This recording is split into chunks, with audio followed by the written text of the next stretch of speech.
क्या बोलते हैं न्यूमेरिकल डेटा होता, दैट मीन्स रिग्रेशंस के लिए, तो फिर क्या करते हैं अपन, यहाँ पे जितने भी नंबर्स होते हैं पांचों का एवरेज निकालते हैं और वो अपना आंसर होता। अगर जो अनकैटेगोरिकल डेटा होता तो क्वांटिफाइबल डेटा कोई, समझा? गिवन रहेगा ना ये? हाँ समझ गया।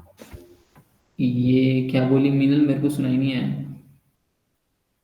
ये जो डब्बा है, हाइट वेट टी शर्ट, ये गिवन रहेगा और हमको पहले डिस्टेंस निकालना है क्या हाँ, उसमें? अपने को डिस्टेंस निकालना है, एंड देन इनमें से जो कॉमन होगा, मतलब जो सबसे ज्यादा बार रिपीटेड वो, अगर जो यहाँ पे 1 2 3 4 5 5 6 7 के फॉर्मेट में होता तो उन पांचों का मैं एवरेज निकाल लेता। जैसे कि यहाँ पे एम ना हो के यहाँ पे 1 2 3 4 5 रहता कोई नंबर, न्यूमेरिकल डेटा होता, ये क्या कैटेगोरिकल डेटा है, न्यूमेरिकल डेटा होता कोई, तो फिर उन सबका मैं एवरेज निकालता, एवरेज पांचों का। होप सो क्लियर होगा। फिर डिसीजन ट्री, एंट्रोपी, एंट्रोपी का तो मुझे भी नहीं पता भाई, एंट्रोपी ये मुझे नहीं लगता इसके चांसेस हैं, लेकिन पढ़ लो यार, एंट्रोपी का मुझे फॉर्मूला। क्या कोविड वाला बोले थे क्या सर ने? तो कोविड वाला इसमें थोड़ी है, कोविड वाला इसमें है, यहाँ पे है, इधर। कॉल कौन कर रहा है यार तो ये कोविड वाला इसमें है, क्या बोलते हैं, नेव बेस वाले में है। न्यूबिस बता दे एक बार। हाँ, इसके भी बता देता हूँ क्योंकि ये इंपॉर्टेंट है, न्यू बेस वाला।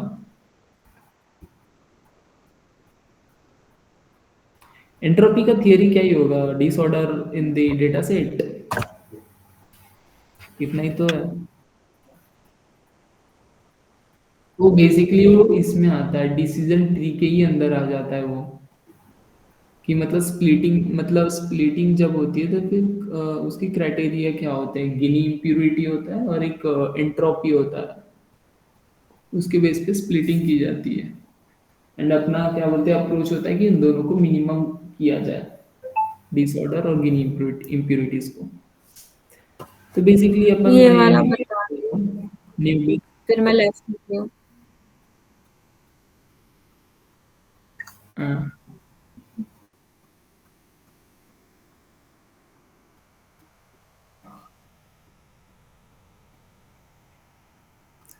हाँ तो बेसिकली तो KNN का तेरे को अप्रोच तो पता ही है ना, कि बेसिकली अपन क्या करते हैं उसमें, जो गिवन डेटा पॉइंट है जिसको भी अपने को असाइन करना पड़ता है या फिर जिसका भी अपने को ढूंढना पड़ता है कैटेगरी या क्लास, उस बेस पे अपन क्या बोलते हैं डिस्टेंस फाइंड आउट करते हैं, and then distance find out करने के बाद में अपन चेक करते हैं कि जो नियरेस्ट के नेबर्स है वही अपने मन से लिख देना ना स्टेट्स के फॉर्म में। हाँ, चलो तो फिर यहाँ आते हैं नेव बेस वाले में, तो मैं कोविड वाला ले लेता हूँ, यही वाला लेता हूँ, ठीक है। ये क्या ओवरलैप किया हुआ है यार। तो बेसिकली क्या होता है कि यहाँ पे ऐसे कॉलम्स दिया रहेगा, नो मतलब ऐसे दो कॉलम्स और फिर उसका एक मतलब एक राइट कॉलम्स में अपने को इसके नो और यस के फॉर्म में दिया रहेगा, इसमें भी सेम वैसे ही है, जो फाइनल फॉर्म रहता है उसमें नो यस के फॉर्म में दिया रहेगा। तो अब फ्लू और फीवर दो कैटेगरी है और ये कोविड है या नहीं, तो इसमें इंडिपेंडेंट और डिपेंडेंट डेटा देख लो तुम लोग कौन सा है। तो अपने को ये कोविड निकालना, अपने को क्या चेक करना है, ये कोविड है या नहीं, किसके बेस पे, फ्लू और फीवर के बेस पे। तो ये अपना मेन कॉलम कौन सा रहा, जो डिपेंडेंट है, वो ये कोविड है। तो कोविड वाले के लिए अपन सबसे पहले निकालते हैं, ठीक है। नहीं, यहाँ पे तो यही दिया हुआ है, फ्लू और फीवर ही दिया हुआ है, क्योंकि x2 और मतलब y की वैल्यू यही है, दैट इज y। तो स्टेप वन प्रायर प्रोबेबिलिटी निकाल लेते हैं, दैट मीन्स p की, फीवर की। ये फीवर अपना मेन वाला कॉलम है क्योंकि यहाँ पे दिया हुआ है, सॉरी, x1 और x2 दिया हुआ है और y1 अपना डिपेंडेंट वेरिएबल होता है। तो y1 सॉरी y देख लेते हैं और इसका जितना भी s वाला है s वाले को काउंट कर लेते हैं। कितने s है यहाँ पे 1 2 3 4 5 6 7 और लास्ट वाला तो 9 है तो 7 है और टोटल कितने हैं 10 कॉलम्स। तो क्या लिखते हैं अपन 7/10 और इसी में फिर चेक करते हैं कि नो कितने हैं 1 2 और यहाँ लास्ट में 3 तो 3/10। ये क्यों लिखा पता चल गया ना। नाउ अब अपन इसके बेस पे निकालते हैं मतलब x1 के लिए और फ्लू के लिए अलग। तो अब s और s और यस वाले कितने मतलब दोनों का रिलेशन बताएंगे अपन। अरे इसमें कोई मार्कर नहीं है क्या जो मैं यूज कर सकूं। अनेबल एडिटिंग कर। हाँ मैंने इसमें इनेबल नहीं किया हुआ है वेट हाँ ड्रॉ एंड मार्कर ठीक है। तो अब क्या है कि अपन ने इसका पहले निकाल लिया इसको थोड़ा सा अपने को बड़ा चाहिए ठीक है। तो अपन ने फीवर का सबसे पहले निकालना था क्योंकि ये क्या है वाई कॉलम है। इस वाई कॉलम के बेस पे अपन ने उसको सबसे पहले ये निकाल लिया प्रायर प्रोबेबिलिटी। दैट मीन्स क्या जितने भी एस है उसको काउंट किया फिर टोटल नंबर ऑफ इससे अपन ने डिवाइड कर दिया मतलब 7/10 क्योंकि एस 7 बार था और नो 3 बार। ये हो गया जम गया होप सो जम गया होगा। ना वो अब कौन से कॉलम्स बचे हैं ये एक और ये दो कॉलम। तो इस वाले कॉलम्स का देखेंगे मतलब इस दोनों का रिलेशन क्योंकि ये क्या है ये दोनों इंडिपेंडेंट है और ये डिपेंडेंट वेरिएबल है डिपेंडेंट कॉलम है तो ये दो को अपन चेक करेंगे। तो एस यस वाले काउंट करेंगे पहले मतलब दोनों भी यस है। तो दोनों भी यस कितने हैं 1 मतलब ये यस और यस ये है तो 1 हो गया। फिर यस और यस ये है फिर यस और यस फिर यस और यस फिर और कोई यस यस है क्या नहीं। तो मतलब कितने 1 2 3 और 4 इन दोनों का चेक कर रहा हूँ हाँ, इन दोनों का। तो कितने 4 तो यस यस का कितना है 4 ठीक है। अब नो के लिए मतलब यस और नो हो मतलब इसमें यस हो और इसमें नो हो। तो कैसे कितने हैं इसमें तो यस यस है फिर इसमें यस यस है इसमें भी यस यस है इसमें भी यस यस है फिर ये देखो ये है यस और नो यहाँ पे यस है और इधर में नो। तो ये कितना है एक तो फिर 1/3।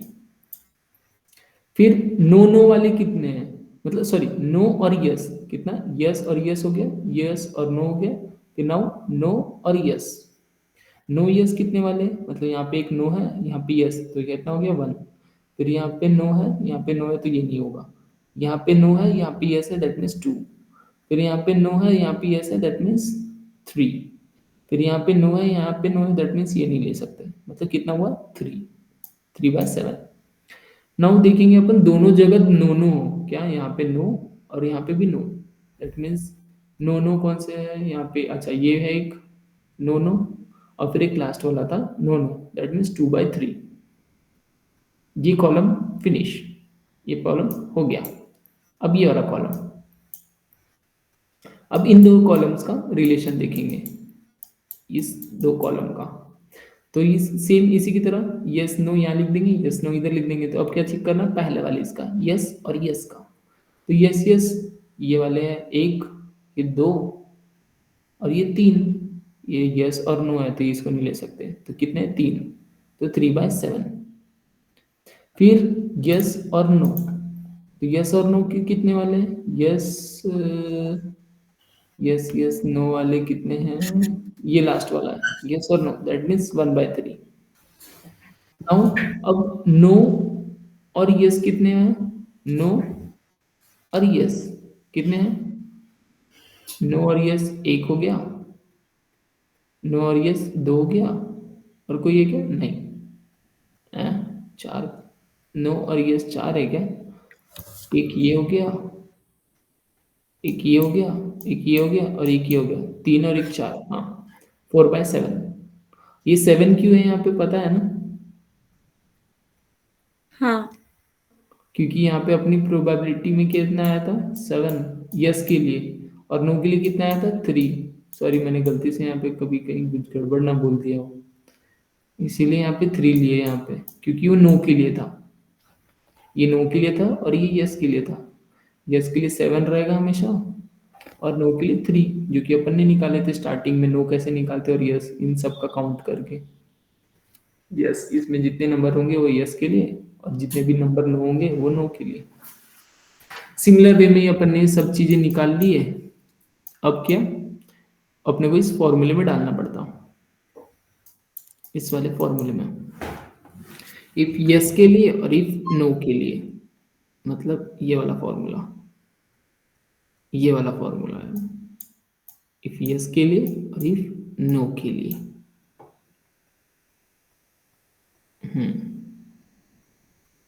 सी, यहाँ पे भी ये वाला एक फॉर्मूला है। यहाँ पे यस के लिए पूरे जितने भी यस आने वाले थे उन सबको यस वाले को लिया, और जितने भी नो आने वाले थे उन सबके नो वाले को लिया। सेम जितने भी यस वाले हैं, मतलब ये वाले ले लो, 4/7, मतलब यहाँ लिख लेता हूँ मैं, कहाँ लिखूँ, ये साइड में कहीं सॉल्व कर दूँ क्या, कहाँ पे, यहाँ पे कर देता हूँ। बेसिकली यस वाले के लिए कितने हैं, 4/7, फिर सब क्या है, इनटू में ही है, तो इनटू, फिर यस वाला कौन सा है जिसमें यस आता हो, ये वाला है 3/7, फिर 3/7, फिर 4/7, फिर इसका जो भी निकालेगा वो आंसर आएगा। फिर वैसे ही नो वाले के लिए निकालना पड़ता है। दैट मीन्स नो वाला कौन सा होगा, ये वाला कॉलम, ये नो वाला कॉलम, 1/3 इंटू 2/3 इंटू 1/3 2/3, है ना। सी, यहाँ पे भी वही है, 4/7, 3/7, फिर 7/10। बेसिकली वो क्यों लिया है, क्योंकि यहाँ पे ये वाला यस, क्योंकि यहाँ पे एक और होता है फीवर ऑफ यस, मतलब इंटू 7/10। यहाँ पे सिर्फ 3/7 एक ही बार क्यों लिया है, बिकॉज क्यों लिया भाई, अच्छा वो अलग अलग इसका निकाल रहा है शायद, कोविड के लिए निकाल रहा है फीवर यस, तो 4/7 आ चुका है, कोविड यस, फीवर यस। अच्छा, दोनों जब यस यस है तब निकाल रहा है, तो दोनों यस यस वाले कौन से हैं, 4/7 और 3/7, तो अपन इसमें से ये 3/7 हटा देते और 4/7 हटा देते, तो क्या बचा था यस वाले के लिए, अबे यार, यस वाले के लिए क्या बचा था, 4/7 इंटू 3/7, मतलब जब दोनों यस यस हो तो यस यस दोनों जब कब है, 4/7, और यहाँ 3/7, अब इंटू जब इसका यस है मतलब 7/10, 7/10। सिमिलरली नो के लिए निकालते हैं अपन, जब दोनों भी नो हो, तो नो और नो कौन से, ये वाले, मतलब ट्रू निगेटिव, इट मीन्स 2/3, ये 2 है, देन ये 2/3,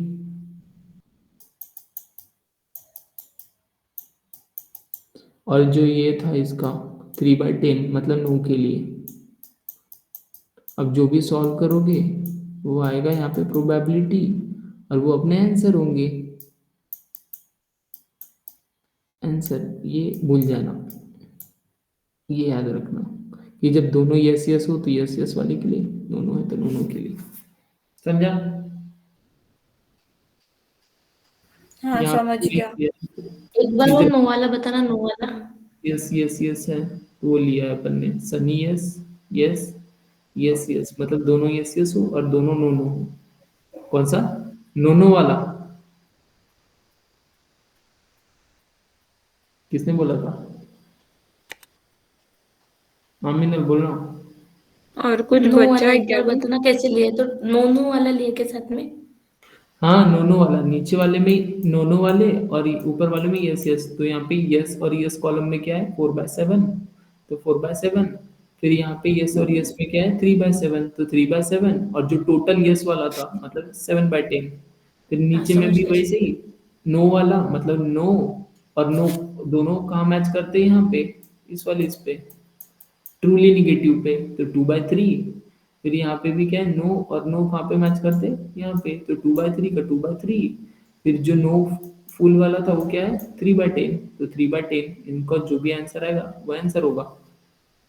फिर अपन चेक करते हैं दोनों में से बड़ा कौन सा है, किसकी प्रोबेबिलिटी ज्यादा है, मतलब इस यस वाले की ज्यादा है या इस एन वाले की ज्यादा है। तो उस हिसाब से अपन बता देते कि प्रेडिक्शन निकाल देते कि दोनों में से ज्यादा इंपॉर्टेंट कौन सा है। ठीक है, समझा? समझ गया। फिर बेसिकली हो गया। इसके बाद कोई नहीं है इसमें, इतने ही न्यूमेरिकल्स थे। Hope so understandable. और अपन ने 1 2 3 4 5, 5 वाला तो तुमने देख ही लिया होगा, उसने रितु ने बताई होगी। गाजिज, तो फिर यहाँ पे अपना हो चुका है। थ्योरी में क्या क्या पढ़ू रे? यूनिट 3 में। हाँ, यूनिट 2 3 4 5। ठीक है, मैं बता यदि बोल देता हूँ रहे वो यूनिट। थियरी में। ठीक है, यूनिट 3 में तेरे को थियोरी में क्या पढ़ना है मैं बताता हूँ, 1 मिनट। सिर्फ टॉपिक के नाम बता। टॉपिक के नाम ही बता रहा हूँ चलो।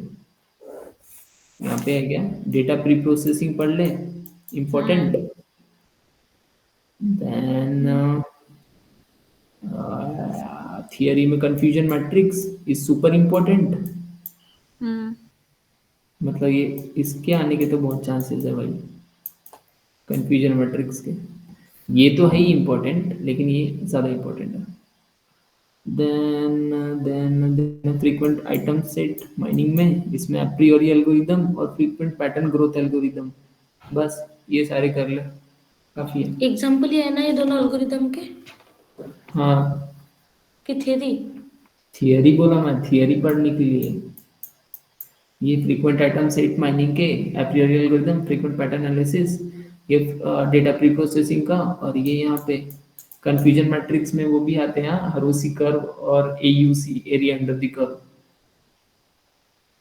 बाकी टी टेस्ट वगैरह उतना भी इम्पोर्टेंट नहीं है, लेकिन हाँ टी टेस्ट का अगर तू प्रॉब्लम करेगी तो ऑफ कोर्स तो थियरी तो एक चुटकी भर का ही है।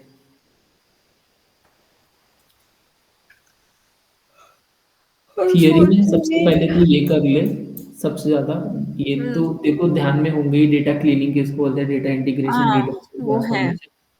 तो कंफ्यूजन मैट्रिक्स कर ले हम्म। और ये फ्रीक्वेंट आइटम सेट माइनिंग कर ले। मैं तेरे हिसाब से बता रहा हूँ ना, तेरे को अभी रात भर में तेरे को कुछ ठीक करना है। है तो। हम्म। बाकियों ने तो करके रखे होंगे ना दिन भर से। फिर यूनिट 4 में क्या इंपॉर्टेंट है मैं बताता हूँ। यूनिट 4 में ये logistic regression is important. Hmm. It is an important, it is an important. Then ये हैमिंग डिस्टेंस ना, ये इम्पोर्टेंट है। हम्म।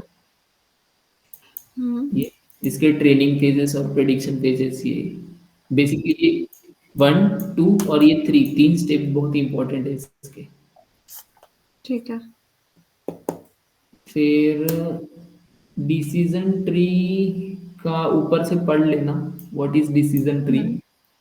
मेरे नोट से देख लेना, मैं तो बोलूंगा उससे ही करने के लिए, इससे करने से अच्छा। ठीक है।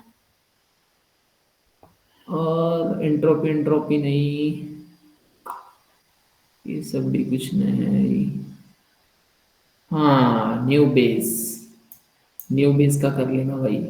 एक दो ये पॉइंट्स पढ़ लेना। एंट्रोपी की डेफिनेशन लिख के आई।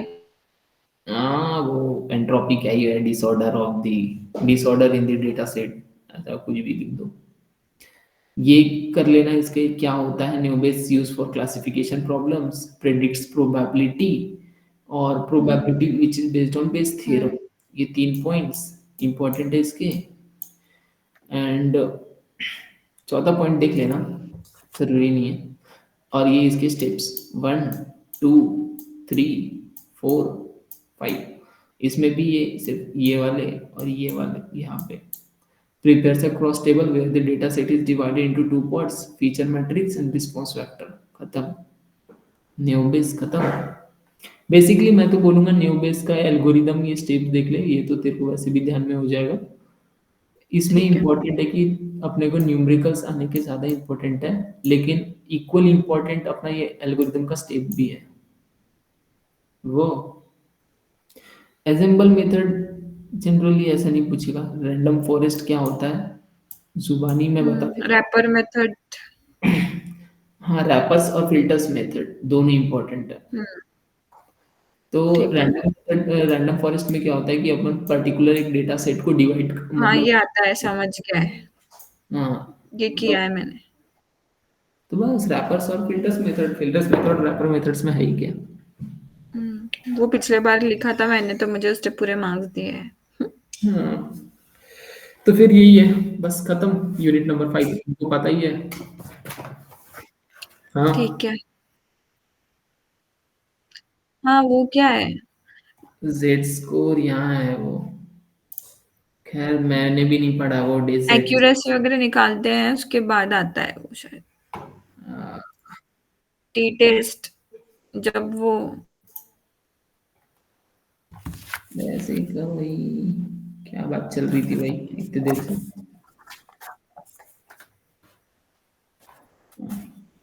जो भी बकवास है।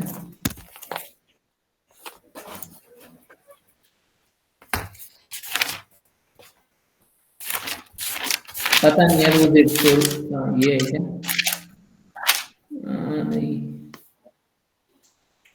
ओह ये सारी चीजें तो मैंने देखी नहीं, ये है पीपीटी भाई। ग्रुप पे है क्या अपने पास? हाँ ये ग्रुप पे ही तो है, अभी नया नया भेजा अभी। भेज दिया ना, जो वो सेक्शन ए का तू पढ़ा रहा था। हाँ वो भी भेज दिया वही मैंने।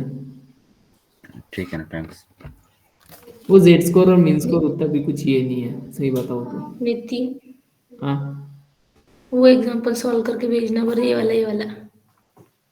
ये वाला, हाँ। इसमें क्या ही है, मैं अभी बता देता ना।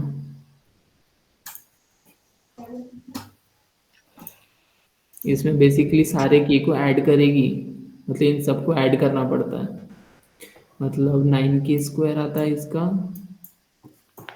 प्लस भाई तू सॉल्व करके भेजना, ताकि बाय अगर आ भी गया तो ढंग से लिख नाइन ले के अपन लोग। स्क्वायर नहीं, 9 k² नहीं, ये ऐसे बता, बहुत पढ़ना है। 10 k² प्लस कितना, 1 3 या 1 4 6 8 और 9 9 = 1, ये रहता है इसका। सबको ऐड कर दिया तो ये 1 क्यों हुआ, क्योंकि मैक्सिमम प्रोबेबिलिटी हमेशा 1 ही होती है। तो अब इसको सॉल्व करना है मुझे, तो इसको सॉल्व करूंगा कैसे मैं, वहां पे 10 9 k आएगा क्या? स्क्वायर प्लस, हाँ 9 k आएगा यहाँ पे, 9 k - 1 = 0, इस 1 को इधर ले लिया मैंने। तब इसका क्वाड्रेटिक इक्वेशन निकालूंगा, तो 10 k² प्लस कितना होगा, यहाँ पे है, यहाँ पे 10 है और यहाँ पे 1 - 10 और +- 9 आना चाहिए, और इनटू में -10।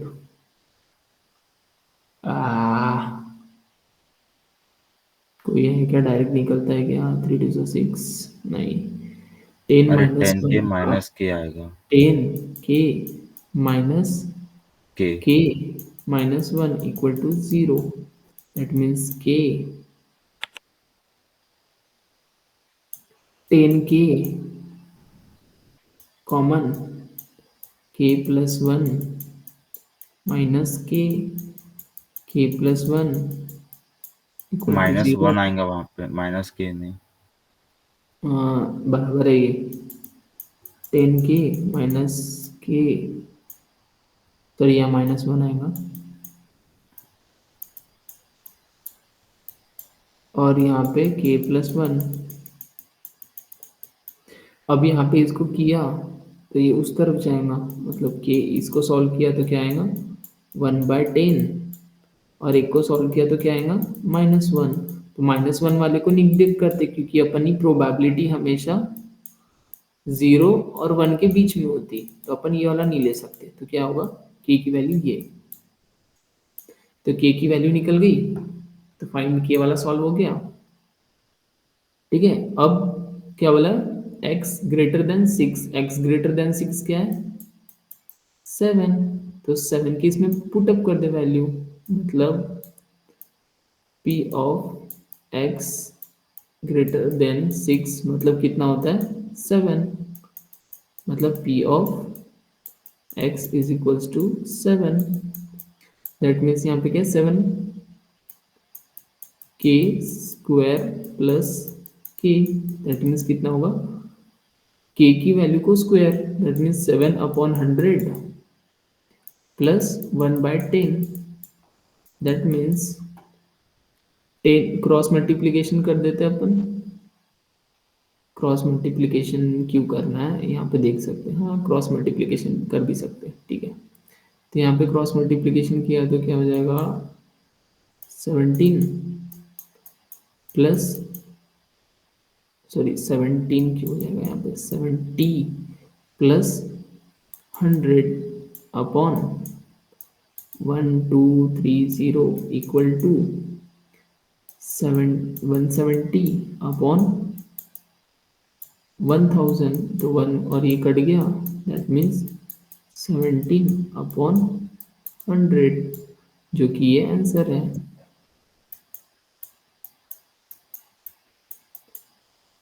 हंड्रेड हो गया, समझा? सर ने इसमें एक और क्वेश्चन पूछा था ना, फ्रीक्वेंसी काउंट कुछ तो भी CF, CF क्या? हाँ सर ने पूछा था ना, वो टेबल निकलना था बोलते पेपर में। हाँ वो क्यूमुलेटिव फ्रीक्वेंसी, इन सबको प्लस कर देना, वही होती क्यूमुलेटिव फ्रीक्वेंसी, मतलब ऐसा टेबल निकालना पड़ता उसमें। कहाँ पे ऐसा FCF ऐसा कॉलम रहता, अरे यार वो दिक्कत है।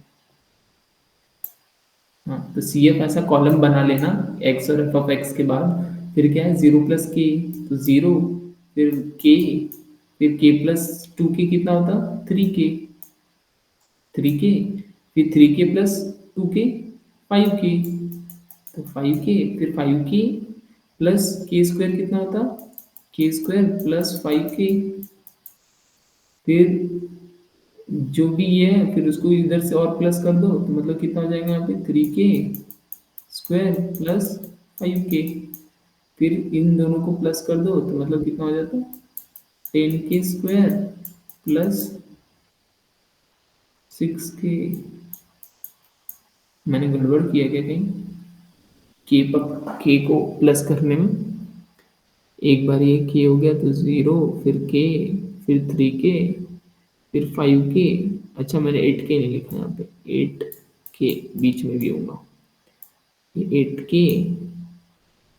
फिर यहाँ पे हो जाएगा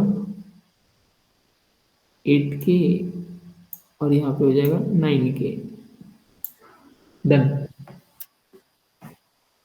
मतलब वही है कि मतलब हर एक स्टेप पे अपन एक एक ऐड करते चलते, मतलब 0 तो उसको 0, सॉल्व भी करना है क्या k की वैल्यू डाल के? नहीं ये हाँ मतलब अगर तेरे को सॉल्व करना है तो कर सकता है, नहीं तो ये क्यूमुलेटिव फ्रीक्वेंसी का मतलब ये होता है कि अपन एक दूसरे को बस इतना सफिशिएंट है ना? हाँ।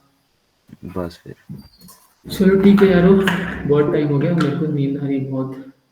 हाँ यूनिट 4 हो गया, बस वही किया हमने लास्ट में यूनिट 4 में।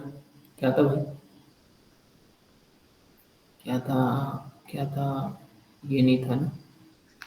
बस 2 मिनट में एक काम कर, तू फिल्टर और रैपर क्या होता है इतना बता दे, बस 2 मिनट में एक एक लाइन। रैपर्स मेथड क्या होता है, हमने यही किया, नेओ बेसिक किया श्वेता,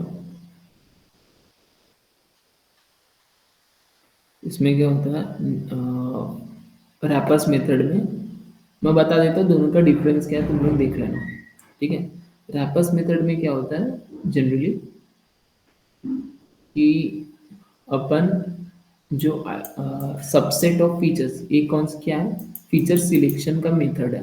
तो अपन यहाँ पे क्या करते हैं कि फीचर्स को सिलेक्ट करते हैं, तो बेस्ड ऑन व्हाट, कि अपन हर एक बार क्या होता है, एक एल्गोरिदम मशीन जो लर्निंग है मॉडल, उसमें हर एक सबसेट को क्या बोलते हैं ट्राई करते हैं, हर एक बार उस मॉडल को ट्रेन करते हैं और फिर चेक करते हैं कि अगर जो मेरा इस सबसेट से वो मॉडल का परफॉर्मेंस बढ़ी, तो फिर क्या होगा कि मैं उस सबसेट को ऐड कर लूंगा, फीचर्स को ऐड कर लूंगा।